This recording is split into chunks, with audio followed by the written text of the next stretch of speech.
afternoon, everyone. My name's Graham Holt from the Daitan group. So today I decided not to do a live demo, but what I wanted to do was share some of our development experiences and talk a little bit about the type of things that you're going to need to think about if you're building out some sort of WebRTC solution. So we did actually build a demo for ourselves based on a combination of WebRTC, IMS, FreeSwitch, and using an NFV approach. One of the problems we have as a company is we're a software services company. So we don't have a product of our own. We don't have service or platform of our own, but we build these things for other people. So it gives us a couple of problems. One being we can't really talk about the projects we've developed for others.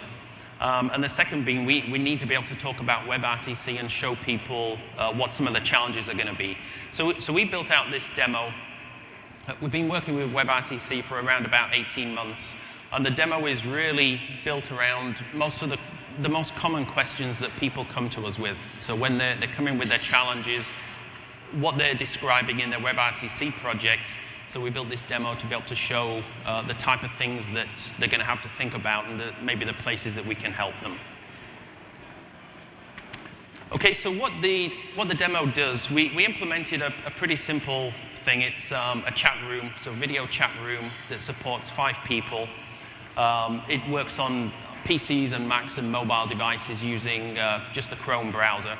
OK, so there's no mobile libraries. It's just using the native support on the mobile browsers.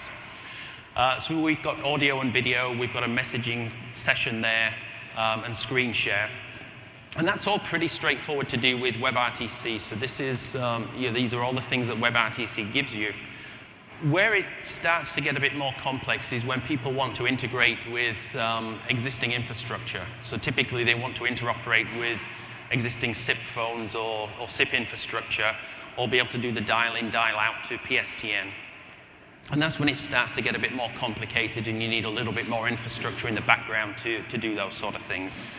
OK, so this demo is built, in terms of technology, we're using FreeSwitch. We're using Clearwater IMS, which is an open source IMS core.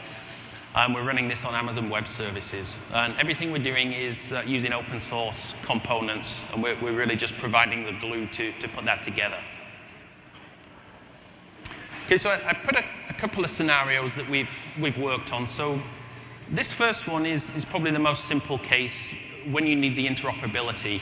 And again, if you don't need to interoperate with anything else, this is a much simpler problem. OK, you can have everything can be pure WebRTC and web servers in the background. But here we specifically wanted to be able to integrate with PSTN calls and also with SIP clients. So down in the bottom, we've got all the different clients. On the WebRTC client side, when we built that, we chose to put SIP in the endpoint. Okay, so we're using a JavaScript SIP library there. A lot of people, they're going to say, don't use SIP in the endpoint. Okay, implement your own proprietary protocols there for signaling. The reason we tend to go with SIP is probably mostly because most of our customers tend to be coming from the telecom and communication space. And when you look at the use cases, they start out pretty simple. So I just need to be able to register, start a call, hang up a call. But then as they get more users, particularly business users, they want to add people, do multi-party conferences, and a lot of the other signaling and negotiations that happen during a business-type conversation. So we found that in a lot of cases, you end up almost reinventing SIP with a proprietary messaging protocol there. So one easy way is there's a lot of SIP libraries available that'll run in the browser, so that's one way to solve that. I think more on the top side, in terms of what you need in the network, we have the application server is basically serving out the web application, and this can do whatever you want. So in our case, we implemented the 5-party video chat room, but it could do any other application you wanted. And then in this particular case, we put FreeSwitch in there. We tend to use FreeSwitch quite a lot in our projects. And in this case, it's playing 2 roles. One is of the call manager. So it's handling the setup and teardown of calls, registering users, and so on. And it's also, we're using the media server. And we did that, particularly when you're doing the interworking, you will need to do some media transformations. Okay, so you need some sort of media service or server there to help you do some of that transcoding and transformations that need to happen.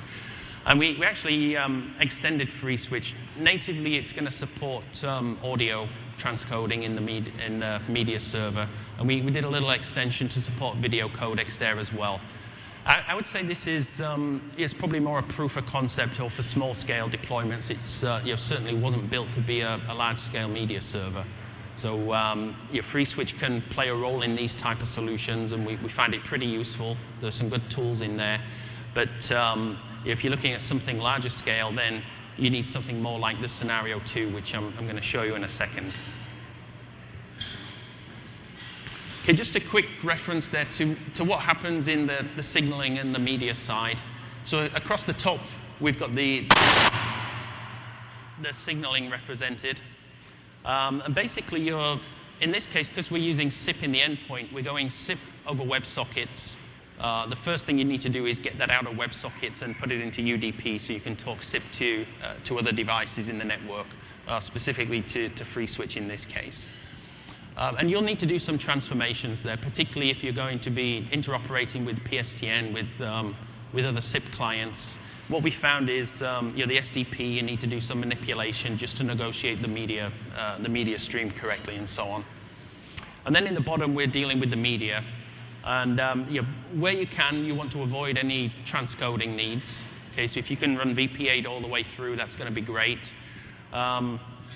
Same on the audio side, but usually we're getting into scenarios where we need to do some sort of transcoding. And then a solution like this isn't going to be great because this is using FreeSwitch, which wasn't really designed to do video transcoding. Okay, so there's going to be some pretty major limitations in that case.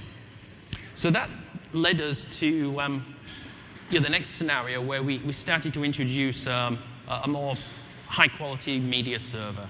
So in this case, we're actually partnering with Dialogic to integrate their media server into the demo.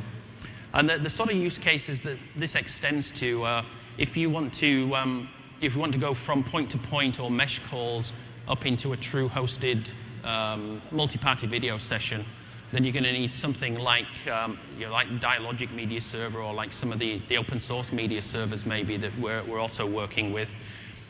If you want to do call recording, some of the more advanced features, ad insertion, these are all things where you need to start to manipulate the media streams. And in that case, you want to be looking for some sort of professional quality media server to put into the environment there. Or you can start with the open source versions and do the modifications. So it's pretty much the same functionality. It's just that we'll get a lot more performance from a solution like this.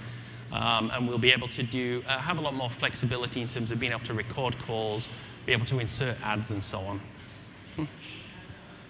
And on the signaling and media side, it's pretty much the same. The main difference is that the media handling has now been taken away from FreeSwitch, and we put that into the Dialogic media server. Okay, so it's really being handled by an element in the network that's much more capable of doing that work than maybe FreeSwitch is. Okay, so in terms of challenges, the message that we keep repeating to people, or the story we keep having to tell people is, if you're building a simple WebRTC application where you can contain the world within WebRTC, so you've got the whole environment under your control, you're probably going to be okay. You've got to think about scaling, you've got to think about quality, but WebRTC handles those things pretty well.